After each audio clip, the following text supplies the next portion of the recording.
In the early hours of a tense morning, the streets of Kafue, Zambia, became the scene of a dramatic police operation.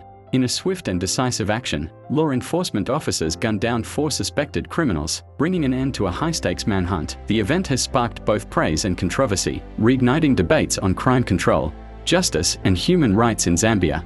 The operation was the culmination of weeks of investigation and intelligence gathering. The suspects were believed to be behind a series of violent crimes, including armed robberies and attacks on civilians. Acting on a tip-off, Zambia police tracked the individuals to a hideout in Kafue. As officers closed in, the confrontation escalated. According to police reports, the suspects resisted arrest and opened fire, forcing the police to retaliate. Within moments, the encounter ended with all 4 suspects fatally shot. Authorities have justified the operation as a necessary measure to protect public safety. The Zambia police described the suspects as dangerous individuals who had been terrorizing communities. Their criminal records, according to officials, included multiple violent offenses, making their apprehension a top priority.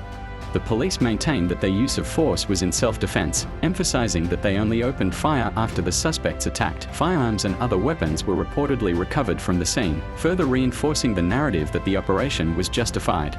The incident has divided public opinion. Some residents and officials have applauded the police for taking decisive action against crime, arguing that such measures are necessary to maintain law and order. To them, this was a clear message that criminal activities will not be tolerated. However, human rights advocates and some community members have raised concerns about the methods used. Critics question whether the suspects were given a fair chance to surrender. Were there alternative means to apprehend them alive? Were proper legal procedures followed? These concerns have fueled debates on police accountability and the use of lethal force in Zambia. This operation is not an isolated case. Across Zambia, law enforcement continues to grapple with the challenge of balancing crime prevention with human rights. The Kafue shooting highlights broader issues, including the rise of organized crime and the evolving strategies of police forces in response. As Zambia strives for a safer society, the debate over justice and law enforcement remains ongoing. The Kafue shooting will be remembered as a defining moment, one that tests the limits of authority, the pursuit of justice, and the fundamental rights of all individuals.